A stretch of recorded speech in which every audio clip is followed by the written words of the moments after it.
That's what it was. My stream code got corrupted. That's fucking crazy. Wow, I ain't never had that happen before. Wow. Oh, we'll go back to the stream. What the hell? Houston. Thing before I give like a thumbs up or thumbs down, and when I played it, I was doing real well with it. And it turns out that Markman is a level 4 spellcaster, which meets the requirement for the new Blue Eye Spirit Dragon, the Link 1. Dude, so we missed the whole fucking duel. You can normal summon that, bait all the hand traps, make the Link 1, and then you got full Blue Eyes combo behind it. So it synergizes super well with that. But also, typically some of the bricks in the deck, like the traps. Iron Burst and just take down the whole field. Oh yeah, there's more synergy. The Tyrant Burst can set traps from your graveyard. Oh, but that's crazy. It's all there. It was meant to happen by design. Oh yeah, 100%. Okay. White being discarded here to activate True Light. Okay, yeah, like Maiden was activated. He jumped the gun a little bit, picking up the deck, but it looks like Julian might choose to respond this time. Solid.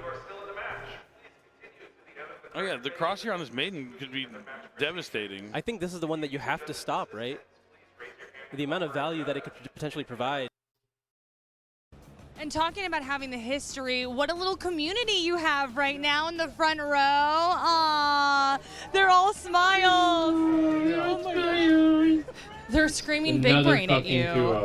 I mean, that last play was kind of cool with the double turns. Like, dang, how do I get around a detonator? Attack all once, then attack all twice. But yeah, it worked out pretty well. Justin, I think it worked out fantastically. Congratulations again. Thank you so much. Billy, Asala, did Jerome call y'all back? He did not. Not sure where he's at. I'll continue to try and reach him. He normally answers me right away. The second, anytime I send a message, there he is. But I don't know what's going on with him. He looks like he's trapped in the TV. So I'm going to check the back of the TV. I'm going to give him a phone call. I'm going to look up and down and around everywhere. I know he's not here, but maybe he is here. I don't know, but we have a lot more dueling to come up, a lot more exciting action, some cool stuff that you're going to want to see, especially the next regional season. That's right, but before that, it's going to be the Alliance Insight Premier event taking place April 25th to the 27th. You're going to be able to collect cards before their official release at the Alliance Insight Premier event. Every duelist who purchases a minimum of 5 packs will receive a Field Center card with their purchase and be entered into a drawing to win exclusive prizes, including a full-size game mat and an ultra-rare card. And you see that beautiful game mat, the awesome Regenesis Archfiend. The new Regenesis theme is quite cool. You're going to want to find out more about that. We're going to have some videos coming up shortly. We're going to explain more into it. And, of course, the beautiful cover monster that you'll find on that game mat. There's a couple more rounds of Swiss today. We're going to have 2 more rounds in the morning before we cut the top 32 for that single elimination portion of the tournament. Eventually crown a YCS champion. I'm going to try and find out what's going on with Jerome. We're going to stay here and watch more exciting duels, and then we're going to close the we're going to close the day with some awesome duels, and you're going to be all part of it. It's YCS Houston 2025. Don't go anywhere. We still got more Yu-Gi-Oh action to come today.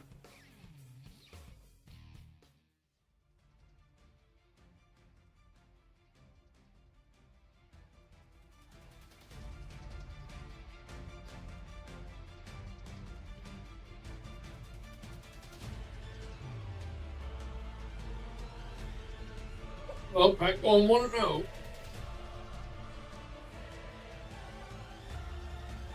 Could this be the first?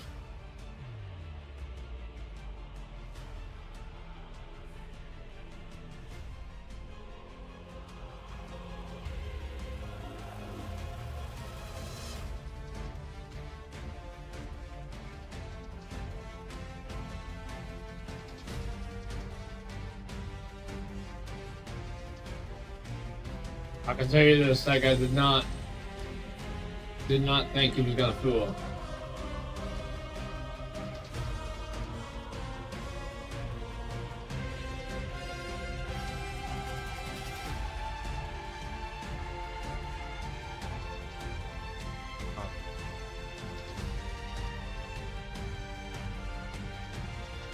Maybe he's gonna get on a second body. Like that? No. fucking way, dude.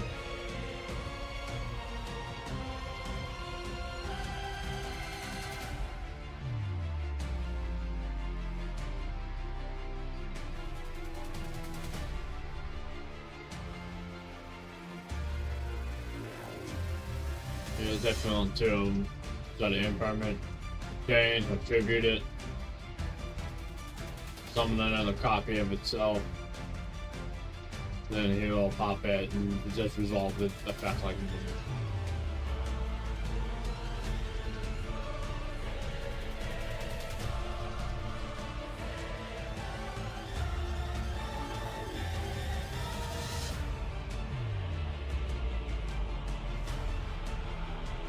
You have to destroy the memento pack.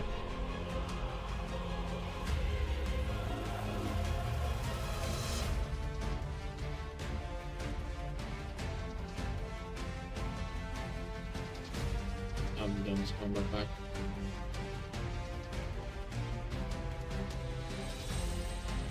You about to send the fucking horse? Oh, he did.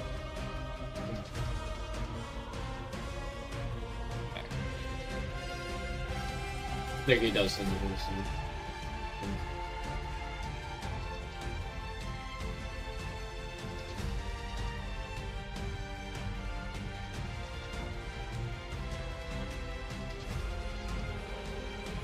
Yo, no, no, no, no, no.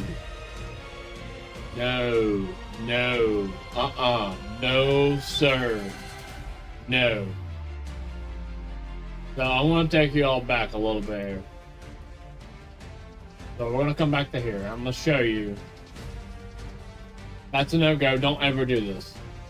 Heck, come on, man. I'll show you. The normal static, the static effect.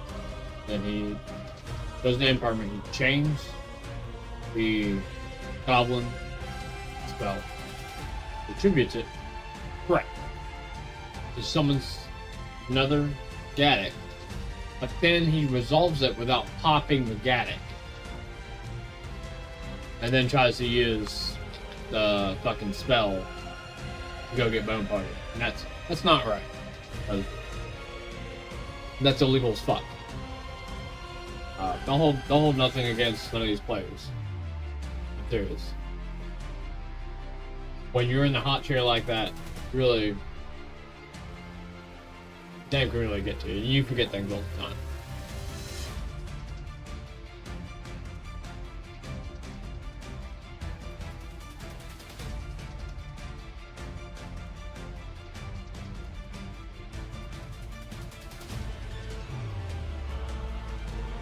Here.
I got it. Thank you. Okay. It makes me worried because I was afraid the judge would catch it.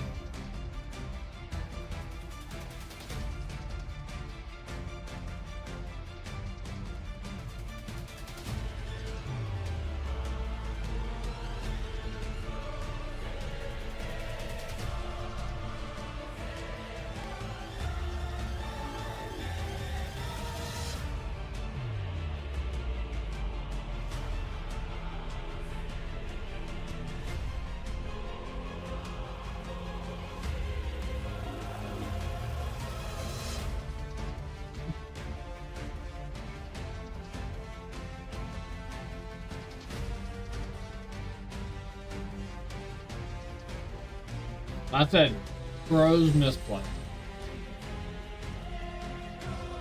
That should have been something that was in your head a long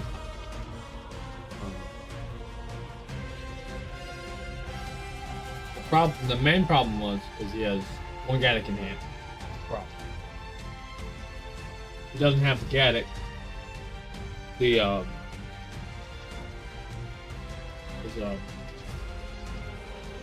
Is more live, I guess is the best way to say it.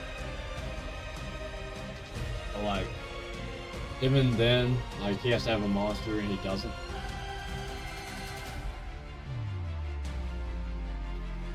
Really, Fiendsmith Mementos has been the way to play Memento since Fiendsmith cards got announced. Really has been.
Y'all type anything, we'll be able to say it instantly. Some things, when people go to type, but they can't say it instantly.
That's true.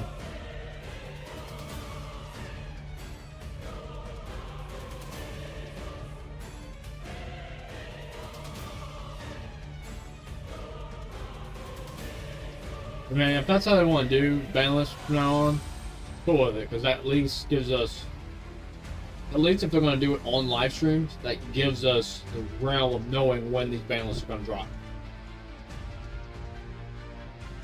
But the last, it is April. We should have gotten this like 2 to 3 weeks ago. YCSs. I'm doing it as like teasers. Oh, we can get people excited. That's fine. I'm cool with that. But you need to do them more often. You don't do banlists every 6 months.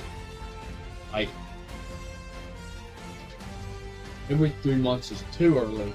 4.5, that's like a perfect little threshold. We do them every 3 months. We used to do them every 3 months. I don't know if y'all remember that. That was back, fucking 2022. We had every 3 months. Every 3 months, and then there was a long stretch during tournament format. Didn't have a fucking matches. They didn't hit problem cards, and they just smacked tier on the wrist. Every fucking list for three lists. You don't remember that? You didn't play in that format. I remember it very well, but I did not like tier at all. It was to a point that I had to incorporate 2 elements into my cash tier deck to be able to play at locals. Because here's what I'm doing. Then, as soon as cash came out, they banned tier. Which didn't make any sense because the people that hated it then played cash because cash.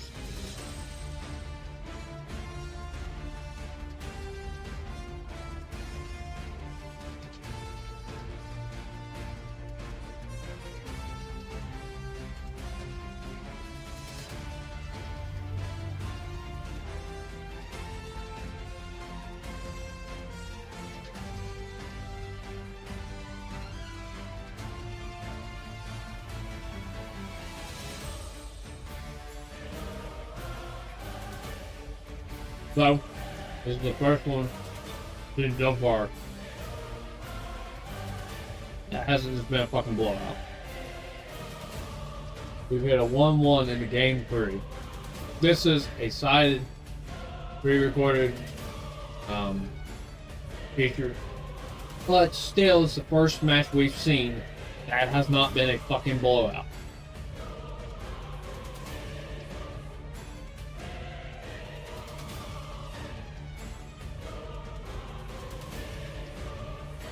It at least went to a game 4.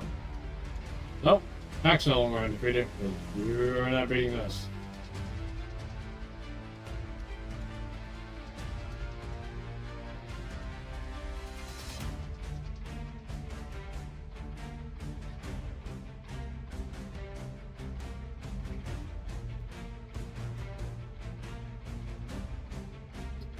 Okay. I don't know if you caught what Pack was doing there. But it's a tactic that they take. They start talking to you about your cards. You forget things, and then they start slamming you with interruptions. I wouldn't be surprised if something starts coming somewhere.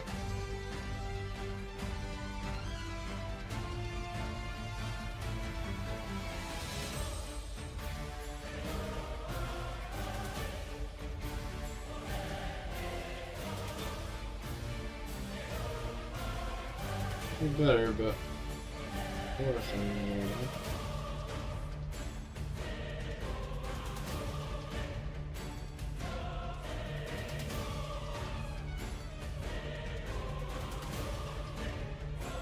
There's one thing that they do too. When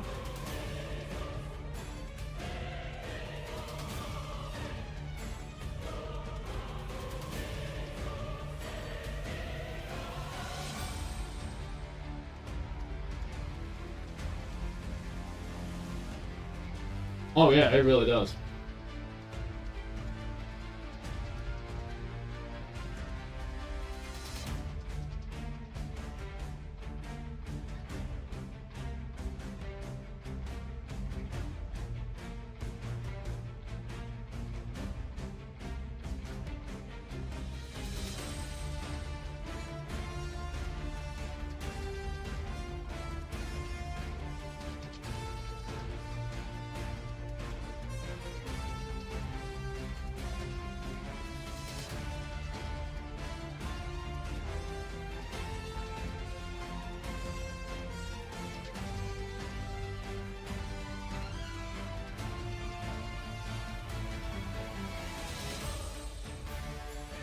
Oh, I love that safe top.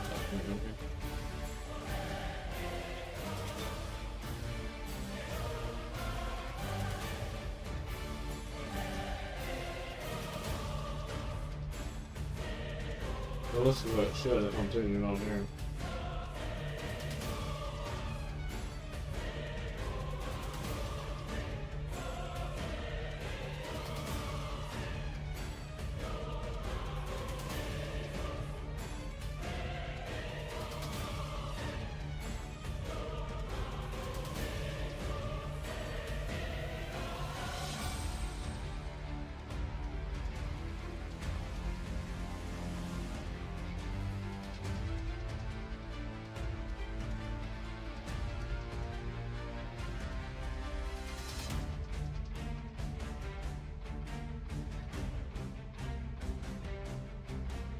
Does it not bring up that shit right now?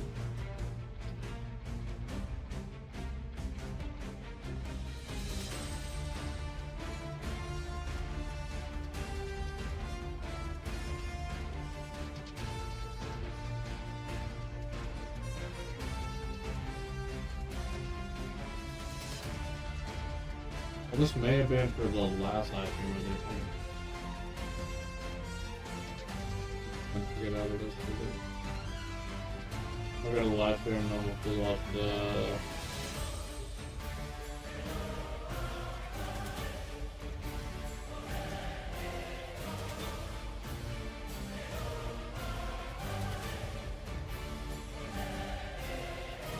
What's that now?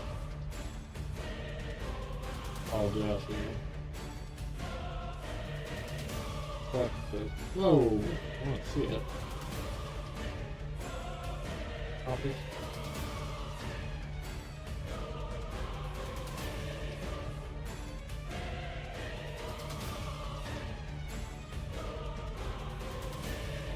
What the? Come on now.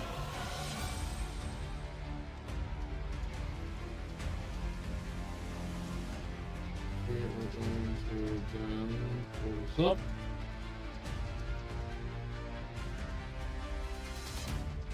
Cool. Now we can see people. Took her out of here. And I do apologize for that. I thought it was. I thought it was fixed properly.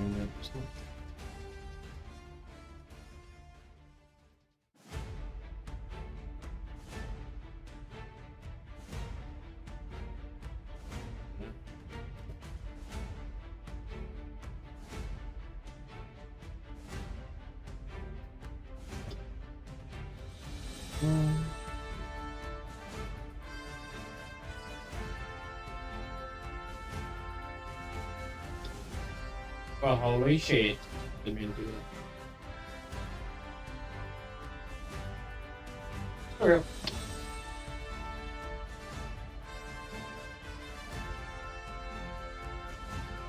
I just wanted where people right they can see you're right. I knew it was messed up, but I couldn't see it. I was like, what's going on?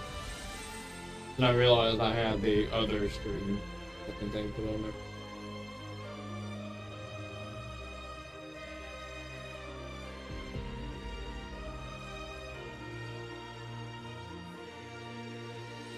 They plan on getting better internet while I'm fucking gone. I don't want to need it.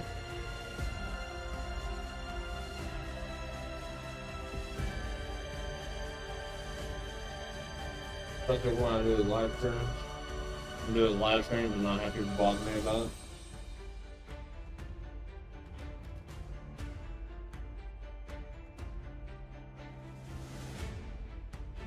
Because realistically, I only drop frames because the Wi-Fi is so fucking far away. I used a router to connect to it up here. That way, my PC actually connects to it.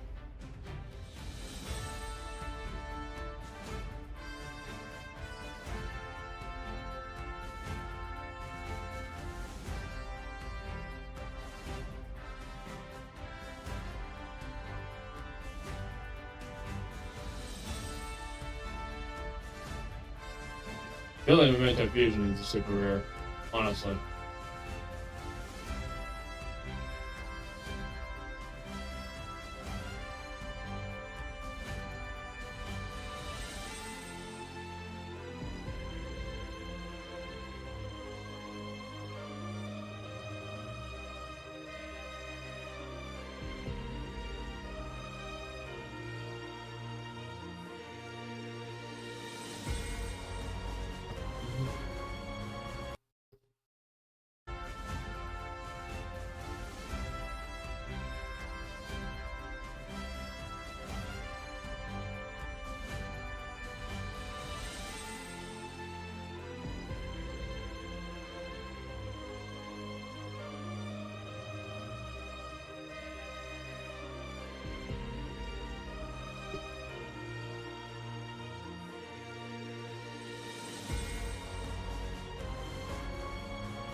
Welcome back, Duel fans, to YCS Houston. My name is Steven. His name is also Steven. And wow, what an intense round 7 that was. We had Blue Eyes Tombkeeper really showing off, and even a funny message, I guess. I don't even know, from Jerome. You know, did I ever tell you that my twin brother knows Jerome?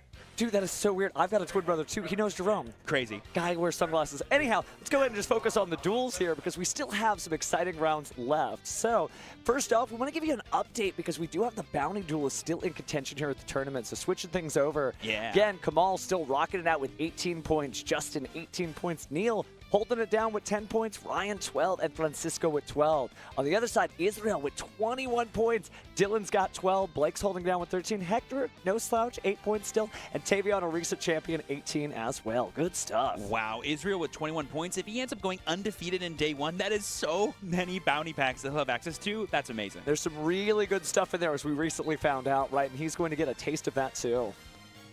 With that said, let's go ahead and talk about this amazing round 8 we have for you guys. Let's go ahead and just see what these duelists are playing. Trust me, we have a really exciting one for you guys. 2 duelists, both on the cusp of getting into day 2.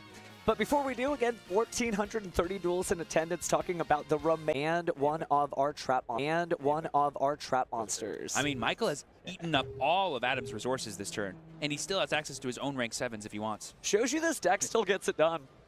2,600 direct, bringing him down to 5,400 life points. I mean, with this board texture, making Shangri-Era with Fenrir still up feels pretty good to me. They find tier cash. And I think we're going to go into another rank 7 here. I feel like it's probably time for Kashtira Shangri-Ira. Or Red Eyes Flare Metal and just like deal Adam damage every time he uses a card. I mean, with a combo deck like this, it could really stack up. And while it has materials, it can't be destroyed, and there was a lot of destruction effects in this deck, so maybe not the worst way to do it. Oh, he's going back and forth. He's not sure. He is going to go for the Red Eyes Flare Metal Dragon. There it is. Hey, Red Eyes. All right, so Flare Metal. Joey Wheeler jokes aside, it is a powerful card for sure. Yeah, that's going to basically just put a lot of pressure on Adam to every time he not only activates a card, every time he activates a monster, that card will then trigger Fenrir, and then really names there. Yeah, he needs to have 3 in the grave, and I think the judges have caught it. Yeah, thank goodness. Very, very heads up on their part. He has 2 different names as well, which is fine. Yeah. But he just picked the wrong ones. Yeah, he chose 2 Swamp Deity. He needs to choose a Serpent and a Swamp Deity, and then he's good. And it is weird and kind of strange. I even came to the head judge table myself and said, hey, how does this work? And yeah, the final ruling is they do need to be 2 different names. This can't die or something? Didn't this have the same net? Wasn't that the same fucking Yeah, but card? they're just clarifying here that the Flare Metal is protected from being destroyed by card effects. Then here comes the Anubis, which does have 2,000 attack and can't just attack over it. But on resolution, and because it's a summoning condition, he can't use Fenrir to banish it, actually, which is very important. Well, man mark with the mark might come in the nick of time here, but... That I should put on the bottom? Yep, and there we go. Just correcting There the we go. Just making sure, making sure. They also don't get like put shuffle back in the deck. They're put specifically on the bottom, which is also I think a thing that Adam forgot to do as well. This effect is very rarely seen in the Tombkeeper deck because by the time you're using this effect, you're probably already winning. But for the grind games like this matchup, it comes up a lot. And, you know, there are some duels, it's like, hey, you know, you got to know what your cards do, but it's true that you also have to get a lot of duels in to make yourself comfortable doing those game actions over and over and over. And if you don't have also have enough materials to maybe negate those Kashtira births too. But I don't see an Agman Day, so maybe it's just going to be 2. Yeah, which does stop both of the births, thankfully. But once he activates the one summon from grave, you don't really need to do anything else unless you are super worried about him having a normal summon. Well, because he already controls a monster, the normal summon is a big deal here.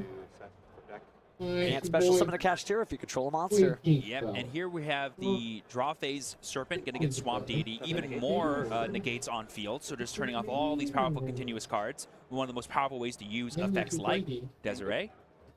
I think you're crazy. Oh, wow. At the start of main phase 1, we're going to activate Pot of Extravagance. Going to be banishing, I imagine, the full 6 face down from our extra deck. All of a sudden, those extra deck choices make a lot of sense, right? Because if you're running multiple copies of the same stuff, you don't mind burning off a couple of extra Kashtira Shangri-Iras or maybe a Red Eyes Flare Metal Dragon. This could be a really good Swamp Deity effect here because you could just negate the Extravagance and then still keep up the Desiree in case you need to target both Kashtira births. Desiree target this birth. Ooh, Desiree target the birth and the extravagance, prioritizing using his monster interactions. Maybe playing into a talents if Michael has one. That could be a bit risky. When the other one comes out, you have to have another trap. It's like he is just verifying some stuff there now. We're just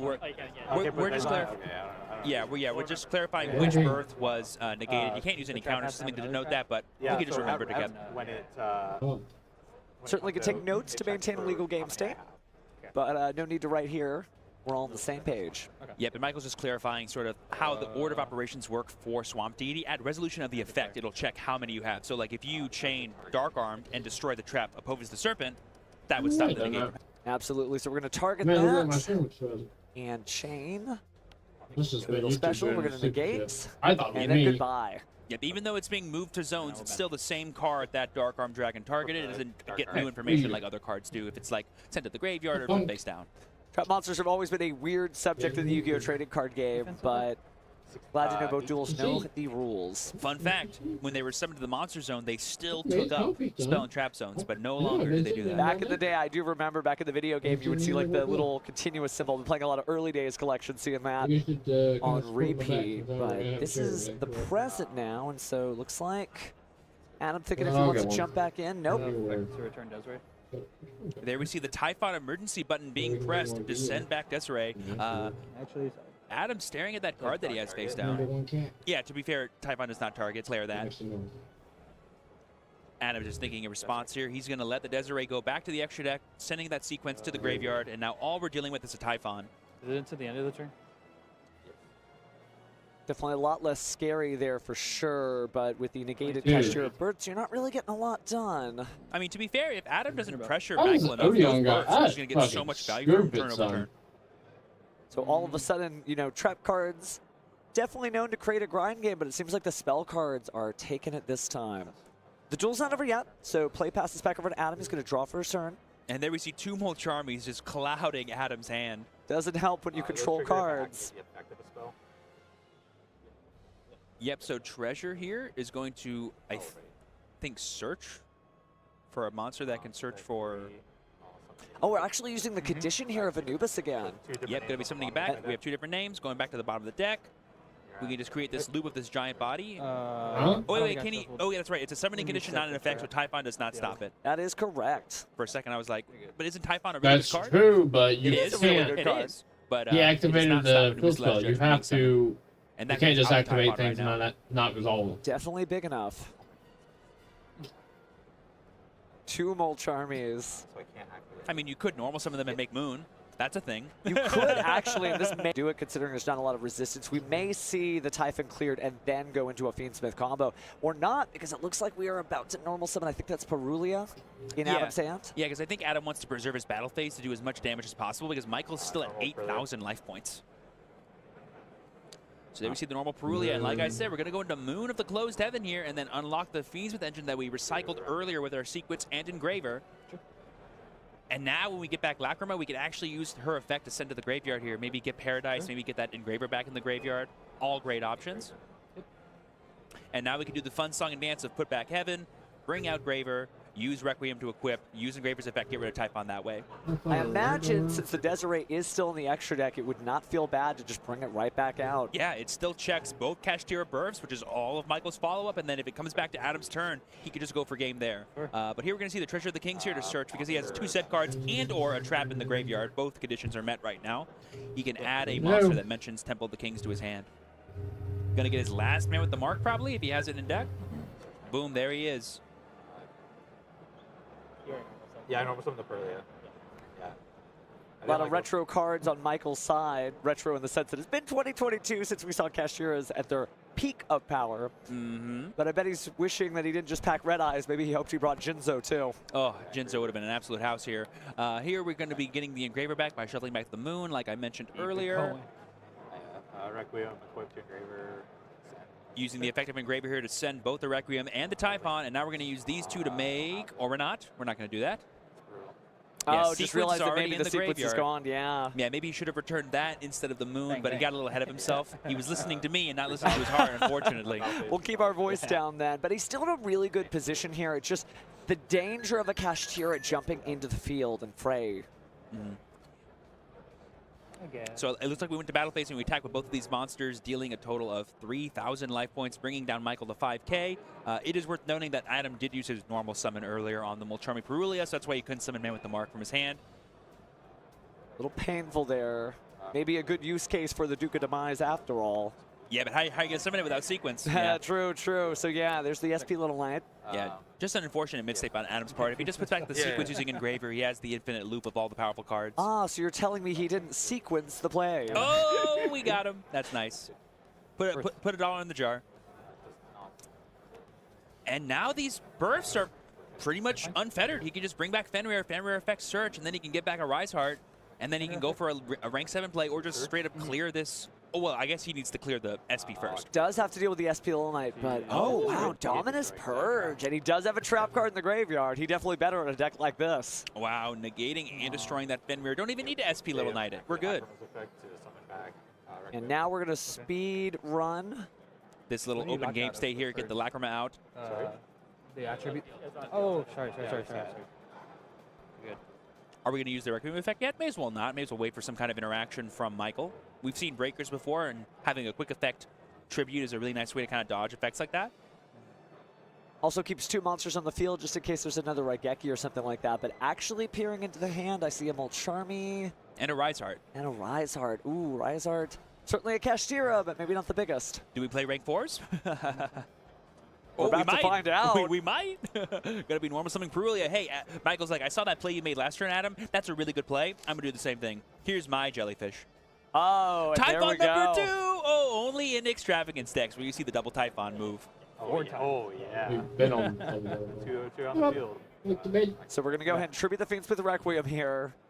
It's an emergency. Let's go ahead and get Lacrima and then likely send the Fiendsmith Paradise. Oh no, we're gonna send the Engraver. What is that set card that Adam has had since turn 1? Is that the Paradise, you think? I feel like it would have to be. Because why would you not send Paradise here? You already have an Engraver in the yard, right? Enter battle phase. Going to battle phase, clearing out the SP Little Knight. That's 1,300 damage. I mean, Michael's only at, Adam's only at 1,600 life points left. Close it in. This has been an incredible game 1, by the way. Let me remind you, as we only have 18 minutes left on the clock and some change. Yeah, both players are using up all of their resources, it feels like. Certainly every piece of the deck in action here. Would you use the Typhon here to bounce back the Lacrima? Because you know that Adam already has a normal summon in the form of Mark, so giving him 2 normal summons in his hand kind of makes his hand a bit more awkward. You might. There's not really a reason not to keep that Xyz material under, or rather, you should use the Xyz material because it's kind of risky, right? If you don't use it, you lose it possibly next turn. I think Michael was checking how many trap cards are in Adam's yard because I think Anubis can still be summoned, but I think we only have 2 trap cards, and I believe in order to even try to summon it, you need to have at least 3. With different names, no less. So having a duplicate isn't going to help either. It's Fiendsmith cards. Yeah, because I keep putting stuff back. And do you want me to put this back and have him shuffle and draw? He keeps doing Fiendsmith on my turn, so I just pass. We forgot to shuffle before. Oh, people are just clarifying whether or not he should shuffle before he draws and then offer the cut to Michael. You know it was this one. Yep. Really good heads up from both players, always making sure they keep track of, has the deck been randomized, has it not been? A lot of things have been searched, a lot of things have been put back, all that stuff. So drew a Book of Eclipse there, interesting, and at least has something you can turn face down if it needs to. So I see Purge. I know we have Evenly in there. Finally get the sequence back. Yep, put the Engraver right there. Then we can use the Engraver to attach the Requiem. There we see the Lacrima coming down. We don't even need Man with the Mark anymore. If he's not used, excuse me, if he doesn't use the effect, of course, I think that is the Fiendsmith Paradise down there. Yeah, also I don't think he has really anything worth of value to send anyway, if he, unless he had Paradise, of course. So there we see the Engraver getting rid of the Typhon once again, and now we're going to go into our link to of sequence. And if we do have an Agnum Day line, like you mentioned, this could be more than enough damage to go for game. Definitely could be. Jerome, are you seeing this? Looks like Desiree is coming back. So here we're going to go ahead and fusion summon all 3 of those monsters into Desiree. And I do see the Agnum Day, so it is possible. Yep. 1 man. Yep. Battle phase. Yep. Oh, we're going straight to battle phase here. Really? 1,200 plus 28, that's 4,000. Did he not see the Agnum Day line to go for 18 and then go for 46? Maybe he wanted to preserve it, but I don't think I'm missing anything. I think that was a perfectly legal play. Right, gonna link summon. There we see the Agnum Day. It out. Perhaps our math is a little shy. I mean, to my knowledge, it was more than enough damage, but maybe Adam is afraid of something that I'm not taking into account. Could be worried about Nibiru, the Primal Being, just a classic. 100%, yeah. So we will say goodbye to one of the Kashtira births. Thanks to the effect of Desiree. And there we see a pass. Adam Day is a quick effect, so there's no point to shotgunning it now. You can just use it in response to whatever you want. Absolutely. Another draw from Michael. Let's see what he's got. Once per turn. Just getting a clarification here how this card works. I think we just top deck Raigeki. Oh no, that's Lightning Storm. And that is not going to help with those face-up cards on the field.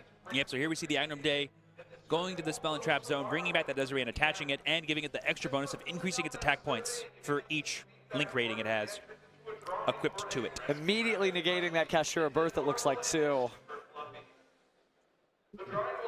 Not a lot left in the extra deck after that pot of extravagance. Is this going to be the old gambit of set a Rise Heart and pass the turn and hope it's enough? It looks like it's starting to turn face down. I'm a big fan of like hard hands to try to sort of peer into a duelist's mind. Oh, and exactly, there yeah. it is. Set Rise Heart. So that Rise Heart being grabbed from the side, I'm like, I do think it's going in defense. Hey, huge. Oh, and there's the Fiends within Paradise. We were right the whole time. It was. Just been sitting on it. I think this is the first time we got to see it resolve on stream, just clearing everything out. Yep, and then on his next turn, he just switches the Desiree to attack mode and goes for game. I think that's it. Yeah. Oh, plus we have the Agnum Day as well. More than enough damage. Yeah, it goes there, and then the Paradise goes to the graveyard. We're skipping steps here a little bit, but Adam's like, oh, it's time for me to win the game. Sorry if I got a little excited. Right, draw. Another, has he drawn a Mulcharmy every turn? They're glued to his hand, even if he doesn't want him to be. Game one goes to Adam. What a grindy game one for both players. 2 Typhons were summoned. Incredible. Michael keeping the duelist honest there, right? Show me the cards to win. I'm not going to concede an inch. I gotta go. Definitely huge huge shout-outs to Michael there, bringing that really impressive board that Adam established turn one with just 2 powerful spell cards and then going, here's all my Kashtira monsters. Are they enough? And unfortunately, they were not. Type in the chat. That is just the game one winner, by the way. Remember, we've been watching the same duel for quite a while. A lot of furious cards. We'll live stream tomorrow. But, see who wins so we might be LCS. removing some stuff over there. Now, if you're Hopefully Michael, because you know your opponent's on a trap deck, even though you are a blind second deck, are you kind of priced into being like, but I don't want you to have access to your trap cards, right? Yeah, Kashtira definitely can go first, This but is the list. I think it's that will still be lower. very difficult to take out all those good cards, right? Think about Lightning Storm. You're going to miss it when they set 5 on turn 2. Yeah, you would rather just play into your opponent's board, I think, Appreciate any chance you have. Dropped in the stream today. We'll see what they end up side decking out there. Adam feeling pretty confident again, as we mentioned at the beginning of this very long round. He, if he wins, is just going to be able to advance pretty safely into day 2 without worrying about it. Now, that doesn't mean you're going to make it into the top cut, so every duel counts. But we are going into this with some advantage on the Tombkeeper side. Of course, Michael still worked very hard on that duel, showing that Kashtira has still got it, so we'll see what he's able to pull off. But you're right. Does he go first or second? Do you think the main misstep from Michael's end was not going for Shangri-Era during Adam's turn? But he didn't really have any ways to banish cards during Adam's turn, so he wouldn't have gotten extra value out of the Shangri. Yeah, it is a little tricky too, because as you see with all the access to the Fiendsmith engine, you're still able to negate it. So even the protection effect of Kashtira Shangri-Ira wouldn't be doing that much if you just say, no, we're going to negate that. That doesn't even exist. And Flare Battle did really pressure Adam and almost got him down to a potential range where Michael could have gone for game. The Flare Metal's a really, really good card, and I have seen duelists just be like, I can't win fast enough. There's no way I can play enough cards, especially depending on what deck you're going against. Yeah, and like we saw, like the Fiendsmiths resolve like minimum 4 to 5 monster effects with just one cycle of all their cards. Absolutely, that's 2,500 damage right off the top. Plus, who knows what else you do. The duelists are pretty much locked in. Michael already presenting his deck. Adam just about to do the same. Here's the first interesting choice of game 2. Will Michael choose to go second after post side? Oh, he's got a little smile on his face. What's he going to tell him? I think he's going to choose to still go second. He's believing in the dream that is the Kashtira go second deck. I think so too. My bad, bitch. The Yu-Gi-Oh! Championship Series continues here in beautiful Houston, Texas. Let's go into game 2 of round 8. Oh, no. Both duelists are ready. They're happy. They're excited. Wish them all luck in the chat. All right, let's see what happens first here. It's looking like... I see a lot of spell cards on the left there with Michael. I think he did go second, and Yep. he did. Adam was the man with the mark right off the top. That's a great way to start for his Tombkeeper I'm deck gonna for leave sure. this on. So I guess the theory here with Michael is just what we talked about. There's just Should be so many fine. great spells in the deck Did that not turn off specifically like it work did a minute ago. in Michael's I was favor. live So for 4.5 why hours, change so it I up? mean, Just stick to what you know. But One something and a that half did not or turn come it up off in the before first game that something. Adam will probably be playing for this game is that Mark can protect your back row from being destroyed by cards. Has thought about that for playing around any of these cards. Have to be an order of operations Well, problem. no. You just get rid of I the think man with they the got mark one and more then round. go for the spell and traps. True. But again, the spell and traps are what are probably going to keep you from getting rid of man with the mark. Mom, dads. No, I'm pretty sure Man with Mark also protects himself too. Oh, that's right. Yeah, he specifically protects himself and all your Apophis monsters. Going to be difficult then. Get rid of one of those Anubis the Last Judges there to bring out Circuit. And this will get him access to Temple of the Kings here. The OG Temple of the Kings specifically. I guess you could get treasure as well, but you may as well get the real temple. You know, didn't think about it before, but just now I realized that Adam running Book of Eclipse in the main deck means that he can set his own trap cards back to the spell and trap zone for additional activation. Oh my gosh, you're totally right. Yeah, there's just some weird stuff that like only this deck can do, but the Dimension Shifter coming down is really going to change things up. No graveyard means no access to some of the most powerful parts of this deck. And because when they go back, their trap cards, they don't get flipped back up. That's so right, cool. Yeah. Honestly, I think Adam is more than content, even though he just got shifted here from Michael, just to be like, yeah, no, you know what? I'm kind of good. I have my Popus cards. I have some interaction. I'm chilling. Set it and forget it. I think that is Adam's plan. And that's it. Pass turn. Michael draws. Still an effective Dimension Shifter here. Oh, here we're just clarifying what Circuit's effect is on field. It's kind of an homage to the original Circuit monster. Whenever it destroys cards, it kind of like sucks them up and then eats and then gains their attack. Absorbs their power. Odeon would be proud wherever he is. So there's Lightning Storm. I believe we just called spell traps. So if we chain our continuous traps to be summoned here, Man with the Mark will then protect them. But if they're still face down, I don't believe it will. Should not, because their names would be unknown. Right, exactly. But if they get activated, they'll be known. Absolutely. All right, but we are going to see those activations. No reason not to. And that's 2 infinite impermanents being destroyed. Look That's how gorgeous huge. those are, too, by the way. Ultimate rare. Oh, so many ultimate rares being shown off today. Pretty good. Ooh, nice. Okay. Oh, yeah. Yeah, that would just destroy Circuit here, but it does protect specifically this card and then all of his Apophis monsters. Apophis monsters. All right, so still has spells. I see what... Enthusiasm here, Adam. Thank you. Thank you. Thank you. You did fantastic. I do want to talk to you a little bit about your deck here. We were jokingly talking behind the scenes, and you were like, Jackie, I literally was putting this together when I was in the registration line. It worked out for you. Yeah, I have no one to thank but Ferruccio. We started at the back of the line, finished the deck at the front of the line, and walked up to register. Okay. So playing today, have you felt nervous at all or uneasy? Only on stream. Why? Was it the lights and people watching? Everybody watching me.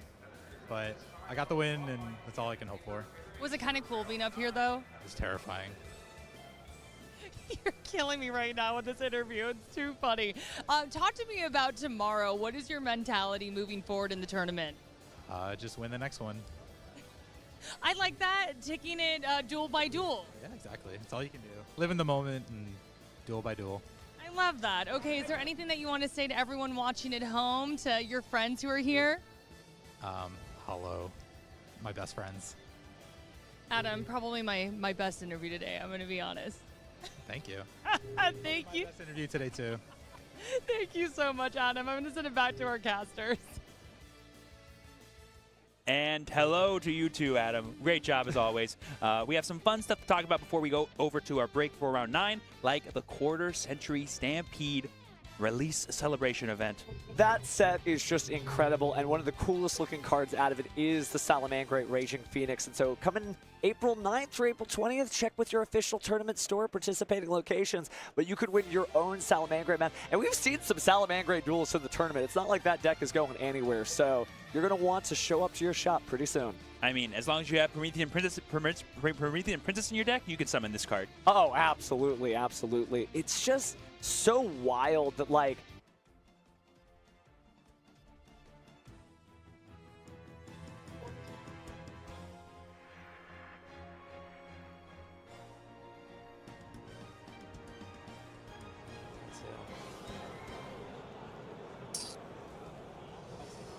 I'll pass too. Draw. Yeah. Stand by. Me. Yes.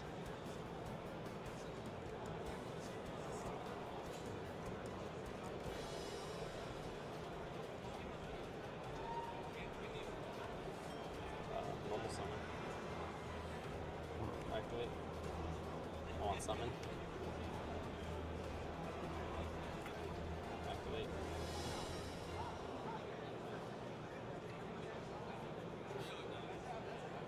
Jeez.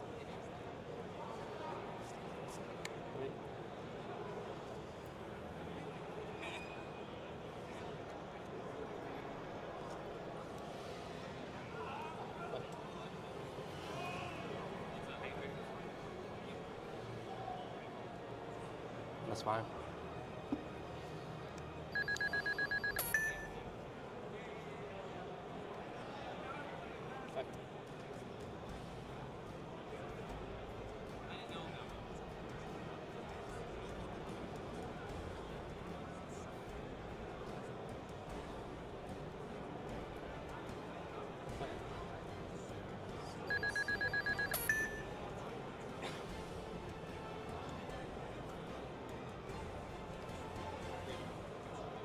Affected?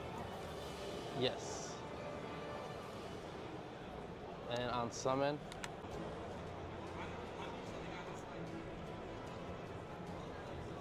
Answer bad.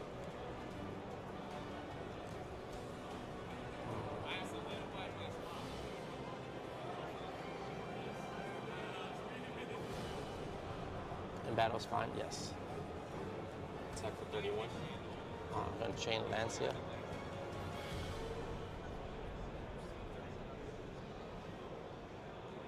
Not yet.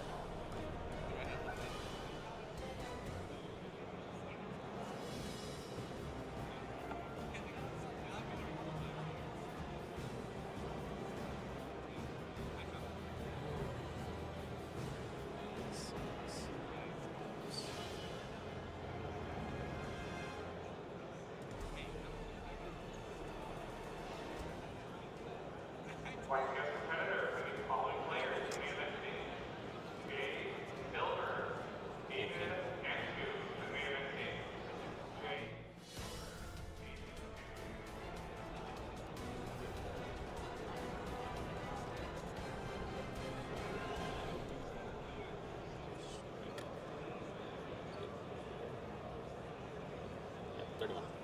Okay. Main phase 2.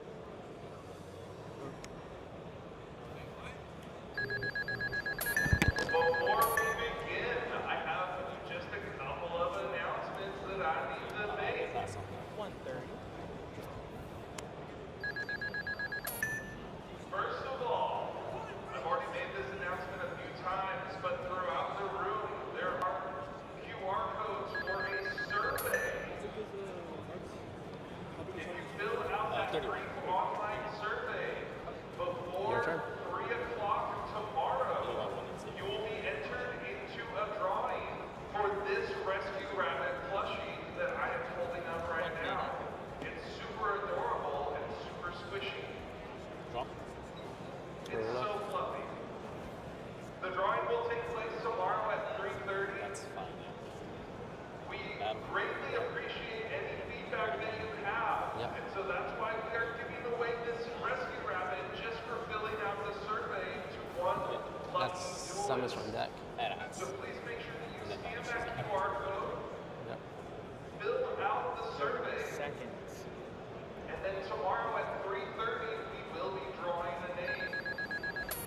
The winner must be present to win and must agree to the terms and conditions on the yugioh.konami.com website. Yep. I bricked. Now, this is round 9. This is the last round of the day. Oh, is that what I broke? When this round is finished, once all of the match results lists have been turned in, we will post Hello, everyone. To all the duelists out there, we're here at YCS Houston, and we have something a little special for you that we've never done before. We're going to do an interview with our YCS Orlando champion. We're going to ask him a few questions. I'm here with Tavion Crowley. Yes, first of all, thanks for joining us here. So excited to, watching your finals match in Orlando was so exciting. I had a lot of fun commentating it, but you were the winner, got to walk away with the trophy. That was your first YCS win, right? Yes. Yeah, all right, so we have some questions for you. Looking back now at all that excitement from Orlando, which was so exciting, take us back to that moment and describe how it felt to win the YCS. I don't think you can put it to words. Like, it's an unreal feeling. I've been playing since I was 4 years old. To get a win, it's just been amazing. It was just like at that moment, even that's something you've been wanting for a long time. Yeah. It really is like an epic moment to finally have that victory. So like it's a long path to get there. You mentioned you've been playing since you were 4. Were there any moments where you maybe have doubted your ability to win? And if so, like how did you push through it? How did you overcome those doubts? After Nats last year, I took a break from the game and had more doubts about myself, but my friends encouraged me with new stuff to try again, and it worked out pretty well. That's right. I mean, you can never give up. You always have there's always another tournament to play in, right? And that could be the one. Yeah. Like a lot of the players who've won for us say it has to be your day. The stars kind of have to align, and all you can do is give it your best effort, right? Always be prepared. Always be prepared. Do the best you can. Control what you can't control. What would it mean for you now that you have this opportunity here at YCS Houston to win 2 YCSs in a row and win back-to-back single-person YCSs? It'd be amazing. Like go into another echelon of greatness. I think there's only like 4 or 5 duelists that have ever went back to back. So that would be an incredible feat. So it's something you're really looking forward to doing. So is that something that's on your mind? Was there a way like you prepared differently for this YCS as opposed to before already having that win under your belt? Honestly, I practiced more for this one because like, it's something to prove. After you get that feeling, like you just want to get it again, and that's all I've been thinking about is winning again. You want to get right back to the top of the mountain? Yeah. Definitely feel that. So you've been playing since you're 4. You already won a YCS. You probably learned a lot of things along the way. You talked about how there was like you had those kind of rough patch, but your friends carried you through it. Is there like an important lesson that you learned for competing at a YCS room? That's for sure. So last question. You talked about how you made it to the highest level. You're a YCS champion. Is there any advice you'd give to people that also want to become a YCS champion? Keep practicing, first and foremost. Practice makes you have to actually sit down and play, right? You have to actually Theory play. can only take you so far. Don't be afraid to try new things or different things from the grain, and like when it's necessary, because you never know if you don't try it. Yeah. Definitely. So trying things, staying strong mental, definitely great advice to give. Well, I'm excited to see how you're going to do this weekend. It's going to be a good YCS. I hope everyone watching has been enjoying the YCS so far. We have a lot more YCS action coming up. So thank you for joining us for YCS Houston coverage. Thank you, Tavion, for talking to us. We have more dueling going on, so stick around, everyone. It's time to duel. Hello and welcome back, everyone. We're here for the final round of Swiss here on day 1 at YCS Houston. It's been a crazy day so far, just like every YCS, but I feel like this one's been a little more exciting. A lot of surprises, you know. It's rare that we get to see a YCS with so many decks showing out when we've reached sort of the end of a format, so to speak. There's been a defined best deck. There's been, at least a defined top 2, maybe top 3 decks, but now there's just more and more decks that are showing up, even with, like it was a semi-new release at this point, but we've seen a lot of decks show more dominance than I expected. Definitely a lot to be discovered still. We still have a lot more dueling, and especially our last round, round number 9. Jackie is with our players. Let's go ahead and jump right into it. Jackie, who do we got for round number 9? Oh, we got something for you, Billy and Asala. Starting with the blue chair from Fort Worth, Texas, we have David Gonzalez. Love the enthusiasm. He says, I love my girlfriend. She's so good at everything, and it inspires me. Aw. Then the red chair, hailing from Fall River, Massachusetts, Henry Gullens. He says he hasn't made Top Cut in years, but he is hopeful. This is the first feature match for both of them. Who will win? Casters, take it away. All right, thank you so much, Jackie. It's been awesome having you here with us this weekend. That's right, it's the 9th round of Swiss. Both these players already have 2 losses, so that means this is a bubble match for these players. Whoever wins this match will be coming back to play the last 2 rounds of Swiss before we cut to that top 32. And you can see what the matchup is. Well, you see it's Azamina Fiendsmith, but there's also another strategy in there that you can't quite see, and that's going to be Malice. You wouldn't expect it, but it's there in David's deck. And on the other side, Henry, that cool, awesome-looking Primite Blue Eyes. We've seen a lot of different Blue Eyes decks, Tombkeeper Blue Eyes, regular Blue Eyes, and now Primite Blue Eyes as we jump into our last round of Swiss of day number 1. I guess a tried and true version of Blue Eyes up to this point, right? That's the more standard strategy. The Primite cards are typically the strongest way to play Blue Eyes because, I mean, just the simple power of Primite Drill Beam. Yeah, Drill Beam just being able to negate something and then be able to reset itself on the following turn. The barrel being able to come back to your hand during your standby phase. It's just the recursion, the resources being replenished on your following turn is what has really been so great for a lot of these strategies. I've seen success in the current format, and Blue Eyes is good at that. But I want to talk about David's deck here. This is a cool one. We saw the deck breakdown, you know, that it was Azamina, Fiendsmith. You've seen those two strategies used together before, but Malice on top of that. We've seen Fiendsmith and Malice together, but I've never seen the Azamina cards incorporated into that, so I'm really intrigued at how he's going to capitalize on using stuff like Deception of the Sinful Spoils, of course, the Hollowed Azamina, to somehow incorporate that to amplify his strategy. Maybe it's just another engine he's adding on top to have that negate from Ilya Silva, or maybe there's something more he has in store. I mean, yeah, typically with Malice cards, you just want to get as much advantage as you can. As long as you can find a way to a Link 3, so just any additional copies of, or any additional bodies on the field, along with any Malice monster is usually good enough. So maybe we're just kind of leaning into that direction that we saw people were doing with Fiendsmith and just having even more with the Azamina cards. Yeah, that definitely could be the case. Like, the more things you're trying to also... We saw with, like, the Tombkeeper Blue Eyes deck, he was basically just using the Tombkeeper strategy to bait out those interactions from the opponent, and then his true strategy emerges, and he just White Lightning blasts with Blue Eyes after that. And maybe that's going to be the case here. He's going to use the Azamina cards to force out some sort of interactions, and then, bam, normal summon Dormouse. Yeah, I mean, if you're able to normal summon Dormouse after getting all of their interruptions out of the way, that should really do everything for you. But I'm really excited to see this. We've seen a lot of creative decks, and it's still going into the Swiss round. I mean, that is one of the cards you do want to see, right? The games that you have Primite cards are significantly different than the games that you don't. Yeah, it's a level 4 lower dragon. On top of being able to access Primite Drill Beam is huge. Opting to go directly for the Drill Beam here.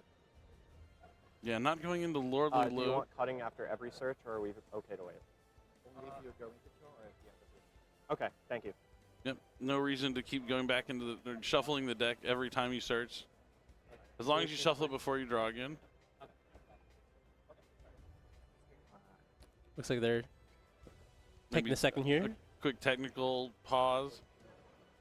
Taking that moment to wave to the crowd. So this is round 9. So like, if you get an early feature match, like there's not too many watching like until the end because they're out playing the round. But now that it's round 9, you have a lot of friends who maybe have already lost in the tournament. Maybe they were playing public events and they're over with now. So the crowd watching the game, you know, kind of grows. So maybe there's a couple friends out in the crowd ready to cheer on their friends as they try and make their way into day 2 of the YCS. Yeah, you can kind of see the players looking into the crowd there, so there are probably some people there that they can say hi to. They don't want to really speak to them because they obviously they can't interrupt the match, but they can of course say just a hi here. Look at me, Mom! I'm on TV. That's what I'd say at least. Just kidding. I've actually never said that, and I've been on the screen many a times. I mean, you said it just now. Yeah, so and you're currently live on camera. What, you can see me right now? Oh, no. No, I'm just kidding. But I'm so excited about this matchup. Like, I'm a huge fan of the Azamina cards. When they came to Master Duel, I was all about it. I'm still playing them in Master Duel right now. Obviously, they have original Sinful Spoils, which is a cool card for it. But no Sinful Spoil, well, no original Sinful Spoils here. There might be some other Sinful Spoils in store. There has to be at least one Sinful Spoil. You would think so with using the Azamina stuff. You need to use it to summon your Azamina fusion monsters. But he's going to link away the barrel into Spirit with Eyes of Blue. That's going to be met by Ash Blossom. And as we suspected, the Primite Lordly Load is already in the hand. That's why he grabbed the Drill Beam. So that's going to let him add another copy of summon a Blue Eyes White Dragon from his deck if he so chooses. Yeah, but you just locked into normal. So use, yeah, effects from the extra deck. Yeah. Or maybe just any effects anywhere. It might be the case. It's a pretty tight restriction when you can name any card, special summon the monster from your deck. He's going to call Blue Eyes White Dragon.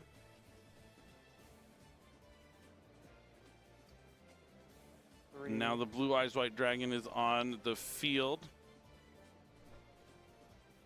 I believe special summon monsters has to... It's all special summon monsters, not just from the extra deck. And now we're going to be linking off those 2 dragons into the Hieratic Seal of Heavenly Spheres. Strong play. He does it at the barrel in hand for that drill beam, so it will be live as well. And another Mystery set here before passing turn. Doesn't look like it's too much, but it's pretty formidable here. Oh. Especially since the Spirit was cut off, so you couldn't immediately access Mausoleum. Yeah, but he's still able to get the Hieratic Seals of the Heavenly Spheres on the field.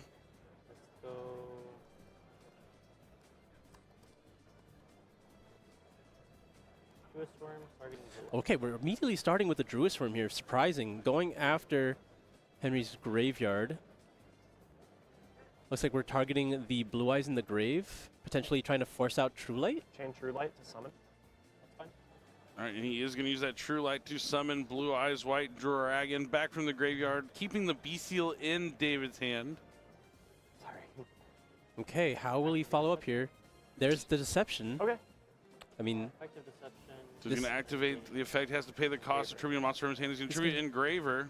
All right, I mean, this feels like a pretty juicy Drill Beam because, I mean, you already spent a card and being able to get rid of it right now for free. Or you could use the Hieratic Heavenly Spheres, Spheres. yeah. Just any interruption seems like it'd be pretty prime right here. But I think he wants to save the Hieratic Spheres, just looking at his main deck options. But yeah, it looks like he's going to be activating the Drill Beam here. He does control a normal monster, so he's able doesn't have to reveal anything. The Deception will be banished and will not be able to resolve with effect. And then a second copy of Engraver is activated. Makes a lot of sense why he sent the first one for Deception, so now he's going to be able to access Fiendsmith's Track. He hasn't even shown his main strategy of his deck yet. Keeping it as hidden as he can, just like he did with the character cards. Sure. Tract is able to resolve, likely adding a copy of Fabled Lurie. Fabled Lurie is added to hand and discarded for the effect of Tract, and then able to activate in the graveyard to summon itself back.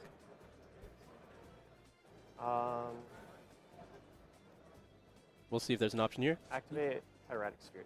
Yep, Spheres is going to be able to activate now. Probably going to be... Bounce to my hand, yep. Lordly Load. Putting Lordly Load back to hand. Spheres to summon. And this is I'll where summon some of the tech cards... Oh, we're summoning from hand even. Fallen of Albaz from the hand, off the effect of Hieratic Spheres, able to discard a copy of Effect Veiler. Okay, that's pretty expensive. All right, we're seeing at least there's some cool stuff here on Henry's side with his Blue Eye straight off the spear hit from his field later on in the turn, but that's a tough thing to anticipate. I mean, even just holding the Druid Swarm for the Hieratic Sphere, so like you can chain it to the effect of Hieratic Spheres.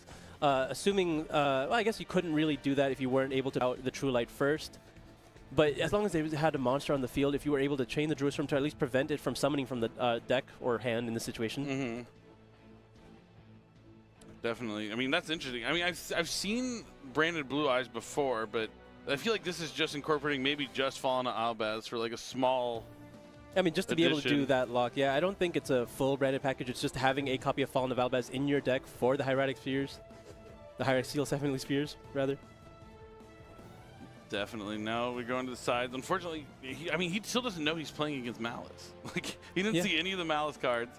So the side decking could be a little flawed here for Henry. And that's, I mean, that's huge for David here because...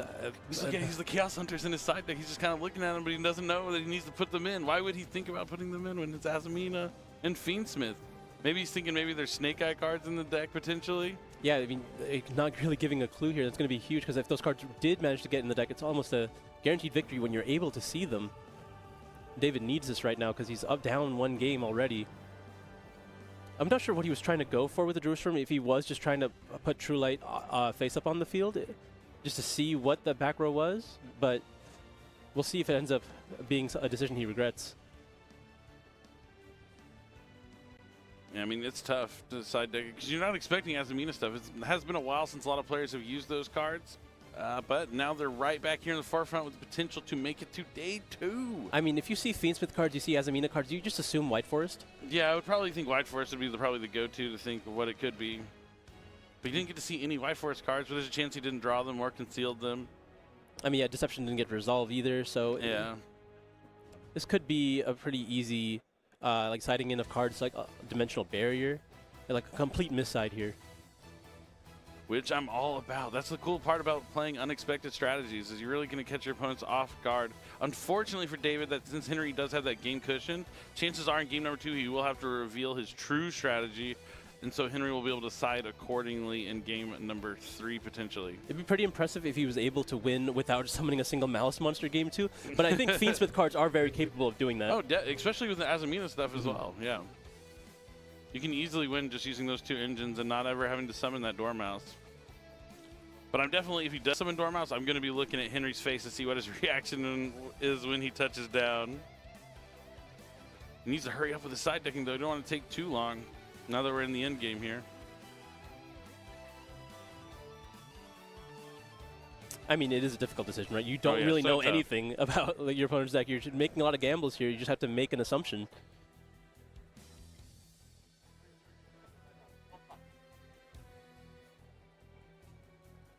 All right, looks like Henry's getting ready here. He's committed to his side deck at this point.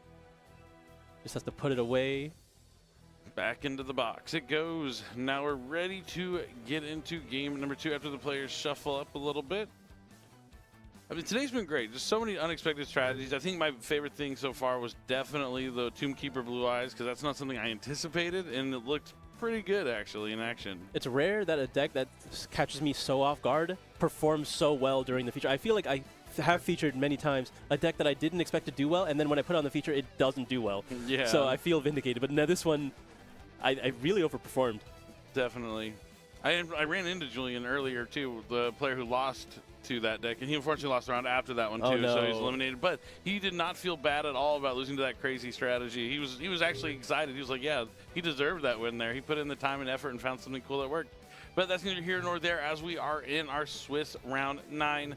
David versus Henry going into game number 2. Will David be able to bounce back with his Azamina Fiendsmith Malice deck, or will Henry seal the deal here in game number 2 for a swift 2-0? These are the questions. We're going to find out the answer momentarily. I sure hope so. I need these answers. The players stoic there, ready to get started. Yeah, I mean, it's been a long day of playing, all the dueling. It all comes down to this. Game 2, round 9, YCS Houston 2025. Henry really wants to close us out here, being able to move on with that 7-2 record. David almost certainly going to go first now.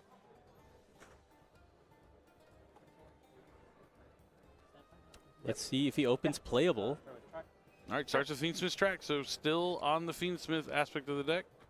Likely going to bait some form of interaction from Henry. Adds Lurie, discards Lurie. Now since Lurie was sent, it's going to special summon itself. Nope. Likely going to be immediately linked away into Fiendsmith Requiem. Requiem has hit the field, going to be using its effect. Likely going to be sending or summoning a copy of Fiendsmith Lacrima, if he is allowed to do so. Looks like Henry's considering stopping it, and there is an Ash Blossom and Joyous Spring. How will David continue here? There's Malice in Underground, and Henry is confused, but it will be resolving. There it is. That's the moment I was waiting for. Is what is he going to think? It's so funny because I was talking with my friend about this the other day, and I was like, I swear this is a good deck. And he was like, nah, it's bad. I mean, he has a chance to prove it right now, one way or another. Now Dormouse is going to banish White Rabbit, more than likely. Oh, might be thinking about Chessy Cat.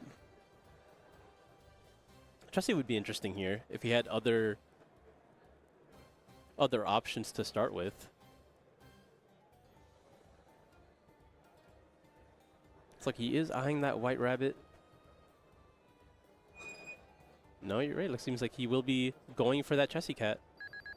All right, pay 300. He's going to be able to special summon that from the banished.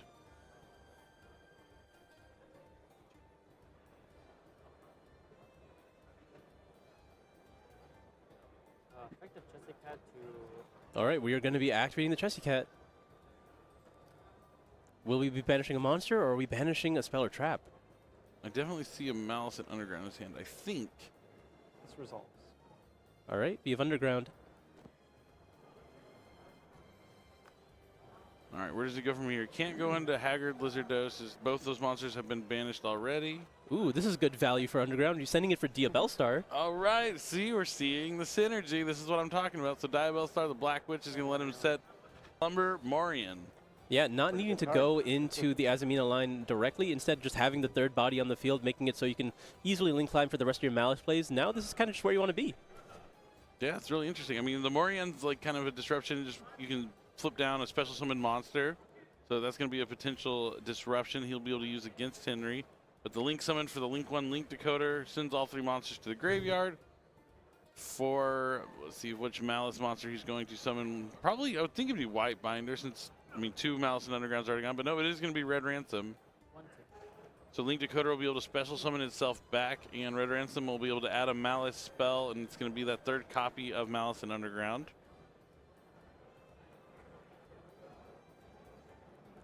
Now we might be seeing a Link summon into something along the lines of SP Little Knight. Could be to banish his own Red Ransom. Yeah, so it's able to summon itself back, as well as other name that hasn't been used, which is White Rabbit. Yeah, that's smart. So he's going to set a trap card. Could be a Malice trap. It is. It's going to be GT06. So he's going to use that to banish the Red Ransom so he can activate it the turn it's set. That's going to let him special summon back a Malice monster, bringing back the Chesty Cat. And now Red Ransom can pay 900, special summon it from the banishment. An expensive turn so far. Also banish a Cyberus monster. Cyberus monster from your deck.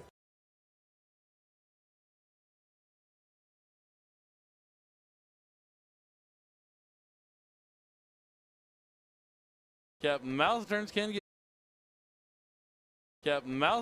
get quite costly. Luckily, he will still be able to have access to White Binder later in the turn to reset that GWC from the graveyard. Oh, and we have actually played Dotscaper. All the bodies to continue. That makes a lot more sense why he went into Red Ransom. So now he doesn't even need the White Rabbit. Man, we don't need the White Rabbit, but like, we are just not going to access it at all. We didn't really need the Dotscaper either in that situation. It would have been the same deal. All right, he's going to link away the Dotscaper, the Chesty Cat, and the Link Decoder for Heart's Cryptor. That's surprising, not going back into White Binder at all. Or maybe now these are going into SP Little Knight to banish the Cryptor?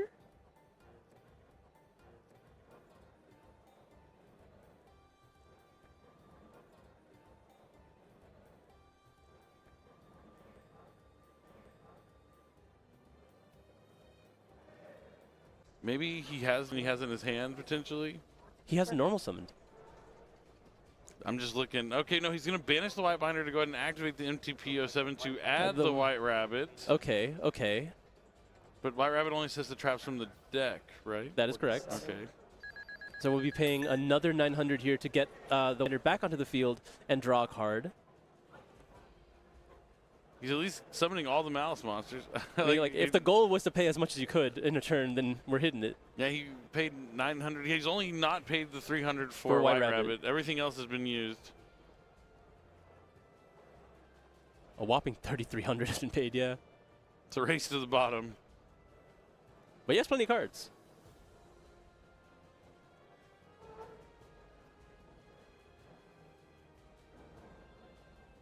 I mean, he has plenty of stuff to banish now with White Binder if he's able to resummon it and just unload on Henry's field during his turn. Is he going to normal summon the White Rabbit? Because I'm pretty sure he has a normal summon, right? Because it was starting with track. Yeah, okay. We're going to normal summon the White Rabbit, no effect, because it doesn't seem like there's anything relevant to set anymore.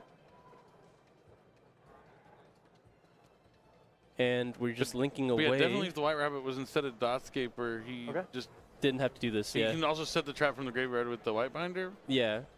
But now we're seeing a link too for Moon of the Closed Heaven. We're not done yet. But Requiem has been used in the beginning of the turn. Maybe we're done yet. Never mind. It's a pass. It's a Moon pass. He just wants. Definitely fair here.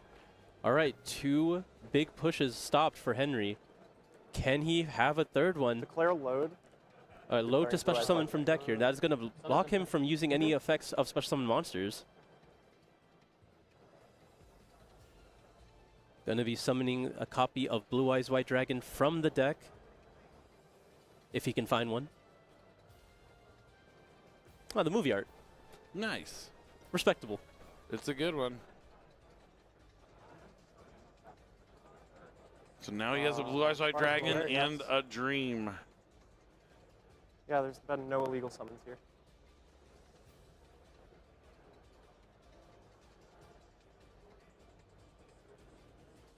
All right, he's looking at that Typhon. I mean, he can summon it, he just can't activate it. Doesn't really seem like it's worthwhile. He'll still have his continuous effect applied, but I don't know how much that's going to help him. I mean... So oh, he still has the... Yes, the set. I forgot he never got access to GWC. Yep, the Morian just puts the face straight down. This is so strange, actually, because he didn't get access to... Oh, because he said he just has a Bestial. Oh, that makes sense. So he just was needed all set up because he was always going to be able to banish his own White Binder with the V-Seal. And we're going to a Game 3 thanks to the Malice cards. Yeah, I mean, the Malice cards was the core of the deck there, for sure. But now Henry knows. He knows. He's going to be able to side a little more probably. But even like now that you know there's Malice cards... We can go back. Luckily at YCS, there's so much more going on than just the main event. We have public events that go on all weekend with some awesome prizes. You can only win here. You win prize tickets for the prize wall. Win some cool stuff like an uncut sheet of quarter-century secret rares, some giant cards, some oversized cards, this really cool tumbler. I think they have super rare prize cards there as well. Yeah, there's a lot of cool stuff on the prize wall. So there's plenty to do even after you get eliminated from the tournament. I mean, I've played in over 100 YCS, and every time the second I'm out, I just immediately run over to public events and start signing up and trying to, because I have that same energy. I still want to win. Even if I can't win the big prize for the weekend, there's still something to I usually need the day buffer. I'm too upset to go immediately to side events, but then the day after, I'm ready. No, I'm always ready right away, so I dive in as soon as I can. But these players aren't going to make it to public events today. They made it all the way to round 9, though, and the winner will be coming back to play 2 more Swiss rounds tomorrow before we cut the top 6. I don't think any of the stress will really help you, right? You just have to be able to play a game of Yu-Gi-Oh! Like you have been this entire time. You got to focus on what's in front of you. Definitely. It's always one game, one play, one hand at a time. Don't get overwhelmed with what's in front of you. Just got to focus on what you can control. Having the right mentality is half the battle playing in these long terms.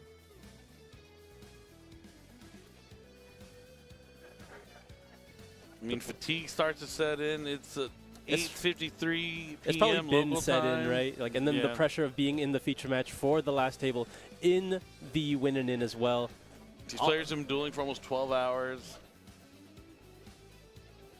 It can take a physical toll on you as well. You got to make sure you eat, drink, stay hydrated throughout the day while you're at these tournaments. Yeah, a lot of factors. They all catch up with you, but at the end of the day, you just have to duel and you have to put everything else away.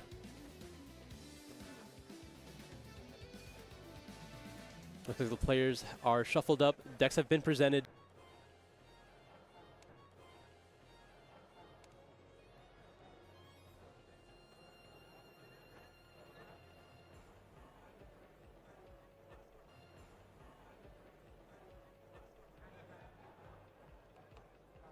Locked into dragons from the extra deck now, but I don't think that's going to matter too much. His hand does look very weak. We're going to be normal summoning Effect Veiler. Going to be synchroing immediately into Spirit with Eyes of Blue. Blue Eyes Spirit Dragon. Yeah. That's the link. Yeah, but it's close enough. So okay, not a strong start, though. This is not a strong start for Blue Eyes. Just one Spirit Dragon. Do you tag out right away to go to Blue Eyes Ultimate Spirit? Hollowed Azamina. Can we see it one time, please? See it one time, please. Just give him a thumbs up. Let me see that thumbs up. Come on, Henry. Yes! Just give him a thumbs up. Let me see that thumbs up. Come on, Henry. Yes! You saw it, right? That was a thumbs up. You saw it, right? That was a thumbs up. Yeah, you got the thumbs up. I knew it was going to be a thumbs up. Finally, we get to see Hallowed Azamina being added to the hand. I love the Azamina cards. You can use the Hallowed Azamina to fusion summon them from the extra deck by using Sinful Spoils. So let's see if we can see some Azamina action here. I mean, this is going to force Henry to do something, right? He can't allow Hallowed Azamina to resolve because then Ilya Silva can contest everything else. I mean, Henry definitely considering something that it's a big sign that he has it, and there's the True Light. And so Jerusalem is going to yet again stay in the hand. Hard opened it twice. And hard opened it twice. Does he have he has Yeah, it's Magnamut. So he's going to chain the Magnamut to the Blue Eyes. Just to make sure it's banished, and it looks like we're going to be chaining the spirit. Just to make sure it's banished, and it looks like we're going to be chaining the spirit. Oh, yeah, you could just do this in the bat. So the Blue Eye Spirit Ultimate, you can't banish cards from his graveyard. Yeah, this is. I don't understand. I mean, like, this was brutal to have to lose two. Brutal to have to lose 2 cards in your hand for free. Yeah, they just go right back. And yeah. now, I mean, it's anyway. He was just trying to force out the Blue Eyes Ultimate every time, not considering that maybe True Light. Not considering that maybe True Light was down. That makes a lot of sense. But now here comes the Hollowed Azumina. Was down. That makes a lot of sense. But now here comes the Hollowed Azumina. I feel like this forced it out anyway, because if you were able to summon Ilya Silva prior, it would have been the same thing, except you would have been able to use the Hollowed Azumina before the Ultimate was on the field. But yeah, he's going into Ilya Silva. Well, you'd be able to negate the spirit, right, to make sure that one of your Bistros would resolve? Well, yeah, I guess no matter what you do, it doesn't work out for the Blue Eyes player. Oh, but that is a thrust. That's why he was forcing it out. Triple Tactics Thrust. Now that Ilya Silva's on the field, he can contribute that to negate any effect from a monster or a spell or a trap. Results. Triple Tactics Thrust is going to let him add any spell or trap from his deck to his hand since Henry activated a monster effect during this turn and controls cards on the field. He added it so quick. It's Triple Tactics Talents, yeah. It's the go-to Triple Tactics Talent. Talent will be able to take one of these monsters if he so chooses. That is. Thank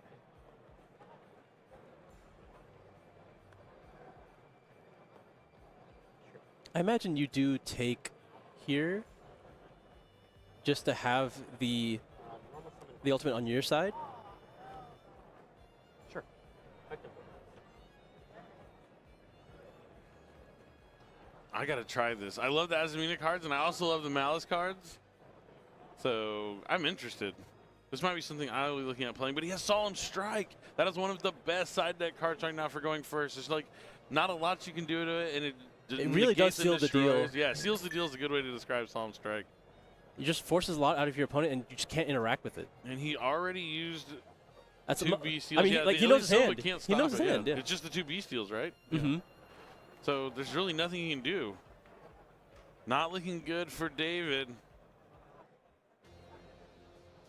Will we see a pass back now? Oh, the Deception does have to, doesn't have to, but it can go back to the field during the end phase. Yeah, your turn, player. So in phase, since the Blue Eyes Ultimate Spirit Dragon was summoned by Blue Eyes Spirit Dragon, it's going to be destroyed. When it's destroyed, you can special summon back the Spirit Dragon from the graveyard. Now, a Spirit Dragon special summon from the graveyard, not as good as a Synchro Summon Spirit Dragon, but still a monster on the field. But it won't have that effect to be able to tribute off and replace itself with a different light dragon from the extra deck. It looks like that will not be meriting a response from David here. He's keeping the Ilya Silva on the field, which is easily threatened by just a battle phase here. But can Henry put up enough damage to actually end the game right now? He has the True Light still. Oh, yeah. Or the Spirit can stop the Ilya Silva, right? It's not an effect that activates in the graveyard. Well, it activates on the field. Yeah. But it's a tribute off the field for his card. But it has to be something that activates in the graveyard. I believe so. I'm pretty sure it can stop like Ash Blossom and stuff, right? Yeah, I think it might be able to stop it. But don't quote me on it. I'm gonna take a look at that. Stand by me. When an effect of a card in the graveyard is activated. Okay, so it would have to be activated in the graveyard. Yes. Interesting. I did not ever remember it negating an Ash Blossom, so. I feel like I swear it could have, but maybe not. Maybe I'm just mixing up Call by the Grave and stuff like that. That would be what card that could do that. Now Blue Eyes White Dragon's going to attack over the Ilya Silva, just go to battle phase. Yeah, but getting the damage in, I think you're just trying to activate True Light to get access to something like Wishes here. Yeah, I think he has it already, too, in his hand. But, I mean, just the True Light staying power is so great. Oh, no, it's a Mausoleum of White. And now he's going to attack with the Blue Eyes Spirit Dragon. Yeah, getting that damage in, I mean, very relevant against Malice. You know, we saw how much he paid in Game 2 already. Yeah, 3,300 right off the bat, it seems.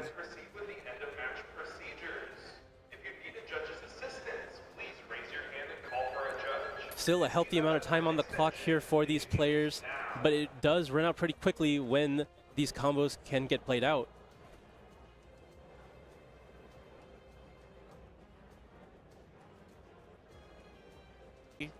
From his deck, trying to gonna be able to use Wishes to add a level 1 light plus a spell or trap that mentions Blue Eyes. Looks like we're gonna be adding Sage as well as the fusion spell. Ultimate Fusion. Of course.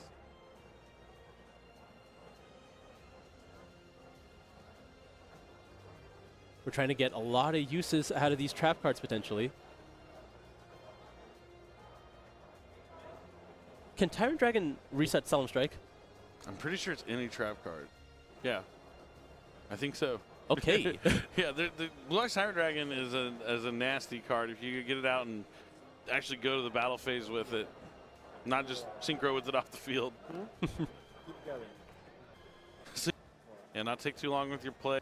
And not take too long with your plays. I mean, he can get to where he wants to go. Sage. Okay, so he's going to use Sage to turn the Blue Eyes Spirit Dragon into a Blue Eyes from his deck. Okay, interesting. Used to be really good in combination with Stone of Ancients. Yeah, a little outdated at this point, if you can believe it. Many, many years ago, yeah.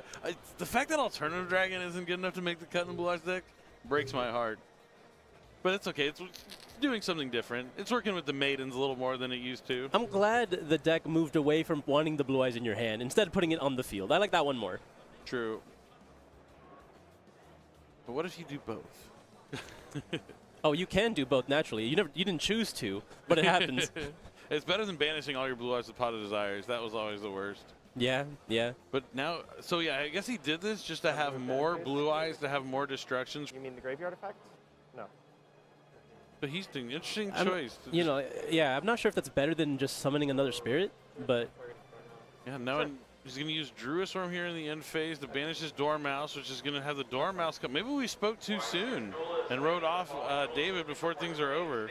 Yeah, definitely. I mean, we have the ability to... We're getting another Bestial here. I mean, the other Bestial here is going to be so strong because it makes it really hard to deal with his Dormouse right now. Yeah, I mean, the one thing he really only has to navigate just the Majesty now. Okay, apologies. And the best part, does David still have that Deception set? Is that what it is, right? He didn't get Henry didn't get rid of it. He'll be able to add back the Azamina card. Just replace them, so you can return the fusion from your graveyard and add back the Hollowed Azamina from your graveyard. Which is another reason why you'd want a Spirit Dragon on the field. Was he not able to add off the Magnum? Did he not declare from Magnum? It doesn't seem like he did. Yeah. Maybe he's out. Maybe he doesn't play that many Bestials. That's potential. No, I think he did attempt to add a Baldrake, but it seems like he didn't declare it.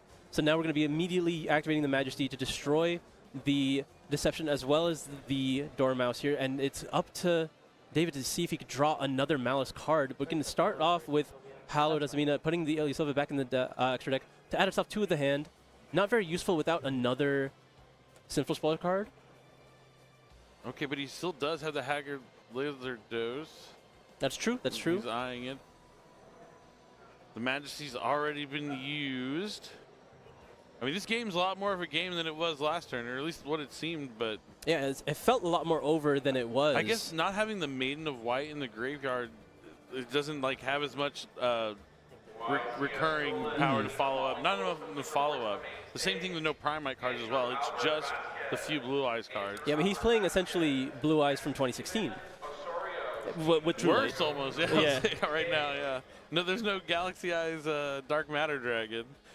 But he's going to link those two away for SP Little Knight. Not going to get the banish because there's no extra deck monster, but he will be able to use Druisworm's effect if he so chooses. Chooses not to. But okay. He has. He had Chessie. Okay, I'm very surprised he didn't just link all three away. But he opted to make the Little Knight here.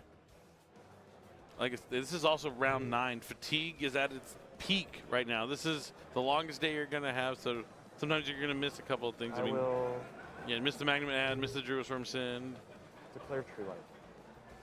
I mean, just kind of burning a Little Knight as well. I'm not legally able to activate the one to summon, so it's a set.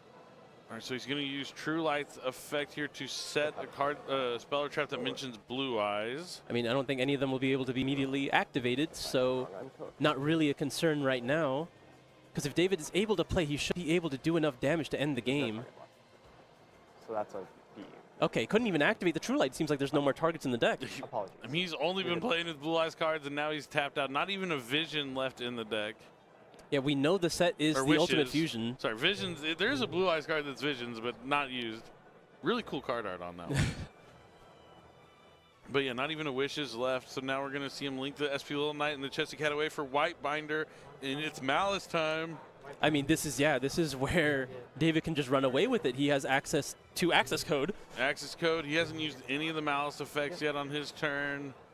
What, can Ultimate Fusion do anything to protect him here? I don't think so. Not unless he made Dragon Master Magia, but I don't think that's in his deck. And there is no Chaos Monster inside for him to be able to use the Fusion Summon it. So he's also going to banish the Wishes, so that's one less equip he'll be. Yeah. But I think it might have been able to be played differently just a little bit there. Yeah. But I think it might have been able to be played differently just a little bit there. I mean, obviously, if the Magnum was able to add something, having a Bestial would have been huge.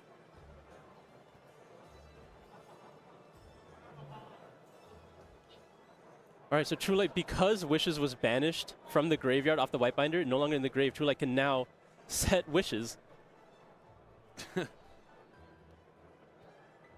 And now, as we mentioned earlier, Tyrant Dragon is on the field. He can start resetting those Blue Eye those Blue Eye trap cards, or just any trap card. Tyrant burst end.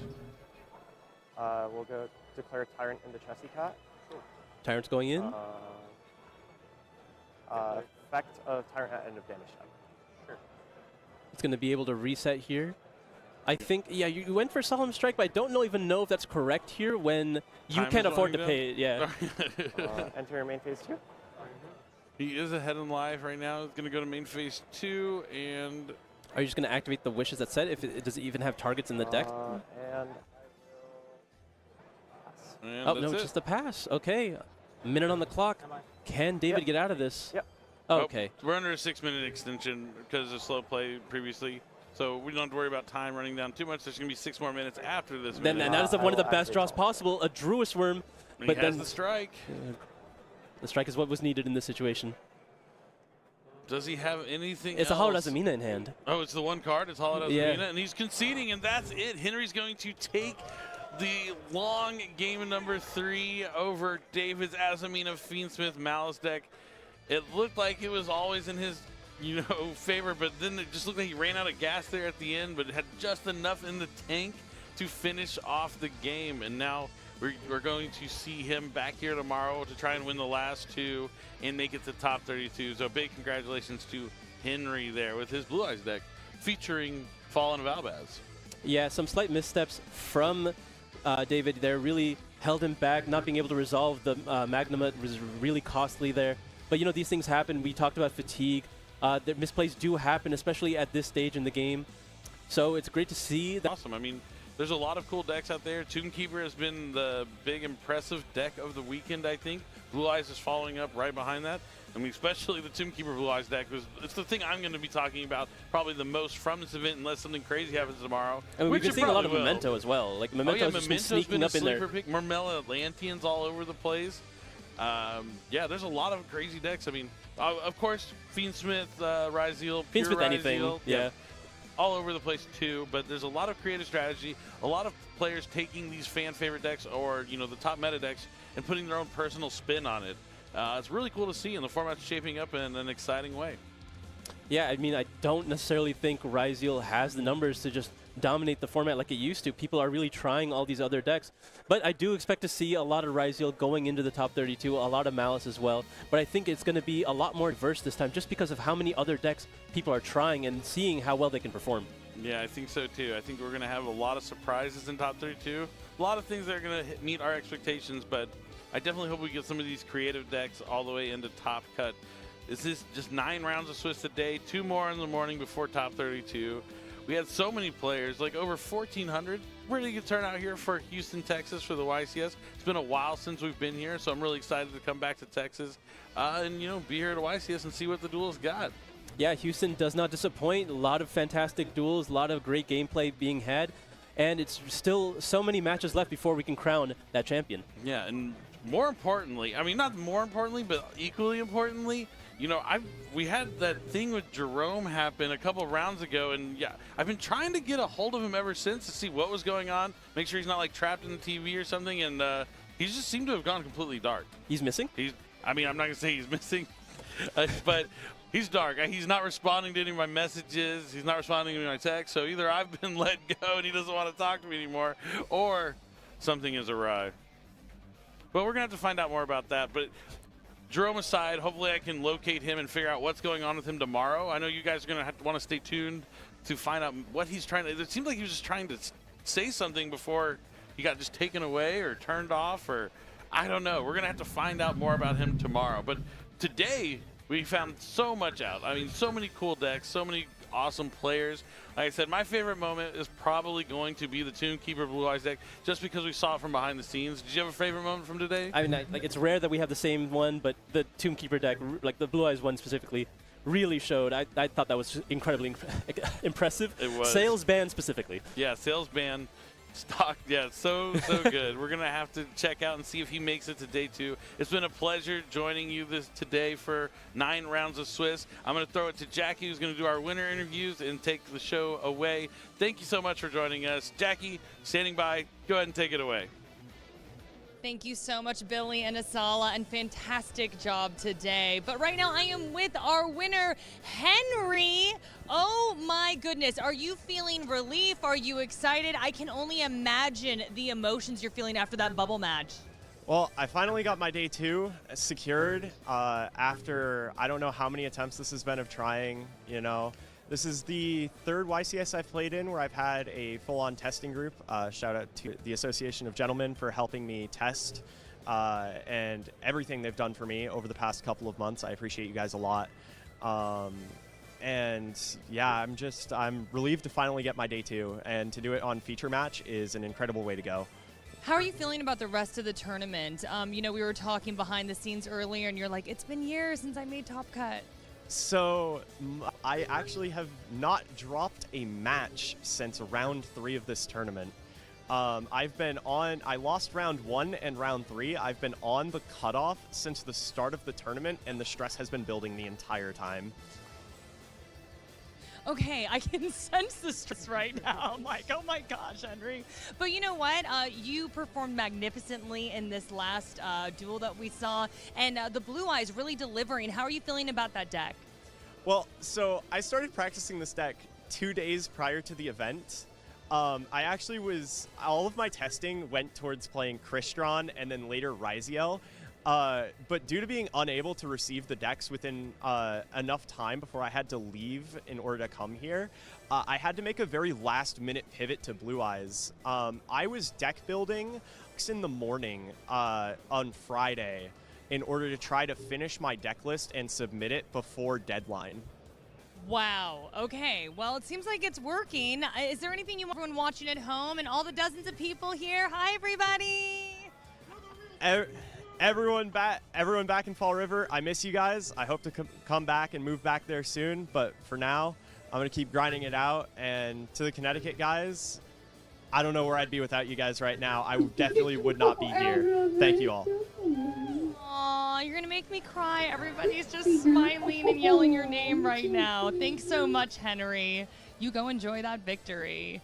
Oh, man, but the action is far from over, everybody. But what a wonderful day. The vibes were just immaculate. I'm just all smiles. And I want to thank everybody who was on camera today. They did a fantastic job. Everybody behind the scenes, chat, y'all are great. You've been making me laugh all day long. And then all the wonderful people here at this event. It has been absolutely a fantastic day 1. But we are not done. We got day 2 tomorrow, so do not miss out on that action. We're starting at 9 a.m. Central Time. See you then.